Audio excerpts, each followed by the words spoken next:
বন্ধুরা, ভারত আজকের সময়ে নিজের নাগরিকদের কাছে তো ভ্যাকসিন পৌঁছে দিচ্ছেই, কিন্তু তার সঙ্গে সঙ্গে দুনিয়ার বাকি দেশগুলোকেও ভ্যাকসিন সাপ্লাই করছে। কিছু প্রতিবেশী ও ডোমিনিকানের মতো দেশও রয়েছে যারা করোনার ভ্যাকসিন অ্যাফোর্ড করতে পারবে না, তাদেরও ভারত কিছু করোনার ভ্যাকসিন ফ্রিতে সাপ্লাই দিয়েছে। একটু ভালোভাবে বললে ভ্যাকসিন ডিপ্লোমেসির সঙ্গে সঙ্গে ভারত এই সংকটকালীন সময়ে বিশ্ব কল্যাণের কাজে লেগে রয়েছে। কিন্তু এর মাঝেই ভারত, বিশেষ করে ভারতের সিরাম ইনস্টিটিউট দ্বারা প্রস্তুত অ্যাস্ট্রাজেনেকা ও অক্সফোর্ডের ভ্যাকসিনকে বদনাম করার প্রবল চেষ্টা করা হচ্ছে।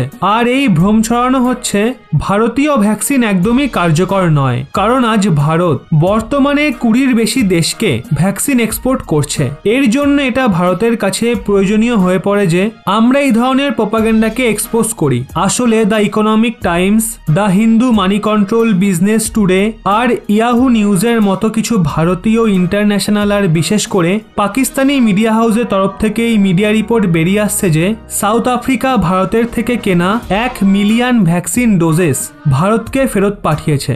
আবার ওদিকে কিছু মিডিয়া রিপোর্টের মতে সাউথ আফ্রিকা ভারতের সিরাম ইনস্টিটিউটকে বলে দিয়েছে তারা তাদের 1 মিলিয়ন অর্থাৎ 10 লাখ ডোজকে ফেরত নিয়ে নি। আর এই খবরটা আসতেই আগুনের মতো ছড়িয়ে পড়ে, যেই জন্য ভারতের ইমেজ তো খারাপ হয়ই, তারই সঙ্গে ভারতের সফল করোনা ভ্যাকসিনের এক্সপোর্ট প্রোগ্রাম আটকে যাওয়ারও চান্স বেড়ে গেছিল।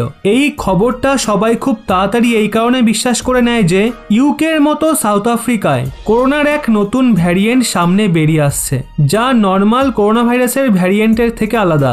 আর সাউথ আফ্রিকান সরকার কিছুদিন আগেই ঘোষণা করেছিল যে অ্যাস্ট্রাজেনেকা অক্সফোর্ডের ভ্যাকসিন নতুন আফ্রিকান স্ট্রেনের ওপর কাজ করছে না। তারপর অ্যাস্ট্রাজেনেকাও এক অফিসিয়াল স্টেটমেন্টে বলেছিল আমাদের ভ্যাকসিন যেটা ভারতের সিরাম ইনস্টিটিউট বানাচ্ছে তা করোনার সাউথ আফ্রিকান ভ্যারিয়েন্টের বিরুদ্ধে একেবারে লিমিটেড প্রোটেকশন প্রোভাইড করে। আর এই জন্যই এই খবরটা এত দ্রুত ছড়িয়ে যায় আর দুনিয়া জুড়ে এই মেসেজ ছড়ায় যে ভারতের ভ্যাকসিন একেবারেই ভরসাযোগ্য নয় বা একদমই এফেক্টিভ নয়। কিন্তু এখন বিয়ন্ড ওয়ার্ল্ড ইজ ওয়ান আর জি নিউজের তরফ থেকে এই খবর বেরিয়ে আসছে যে সাউথ আফ্রিকার ভারতকে ভ্যাকসিন ফেরত পাঠানোর খবর একেবারেই ফেক, তাতে বিন্দুমাত্র সত্যতা নেই। আর এই বিষয়টা স্বয়ং সাউথ আফ্রিকার হেলথ মিনিস্টার ডক্টর জাভেলিন প্রকাশ করেছে। উনি পরশুদিন সাউথ আফ্রিকার পার্লামেন্ট অর্থাৎ সংসদে বলেন বর্তমান সময়ে ভারতকে ভ্যাকসিন ফেরত পাঠানোর যে খবর মিডিয়ায় এসছে সেটা একদমই সঠিক নয়। আর সাউথ আফ্রিকা ভারতকে না তো অ্যাস্ট্রাজেনেকার ভ্যাকসিন ফেরত পাঠিয়েছে আর না তো ফেরত পাঠাবে। ডক্টর জাভেলিন বলেন যেই ভ্যাকসিন ভারতের থেকে কেনা হয়েছে সেটা মোটেও অকার্যকর নয়, বরং ঠিকভাবেই কাজ করছে।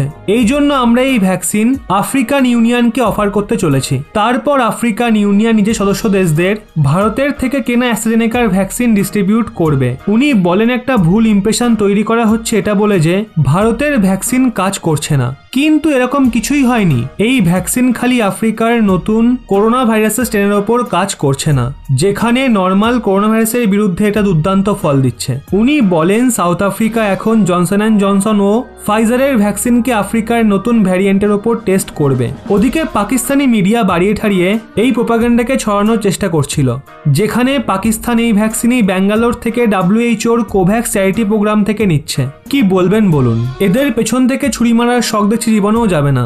ভারতের ভ্যাকসিন নিয়ে আপনি কতটা আশাবাদী অবশ্যই নিচে কমেন্টে জানান। এবং এরকমই ব্যাক টু ব্যাক আপডেট পেতে রহস্য বাংলা এই চ্যানেলটি সাবস্ক্রাইব করে পাশের বেল আইকনটি অল করে রাখুন।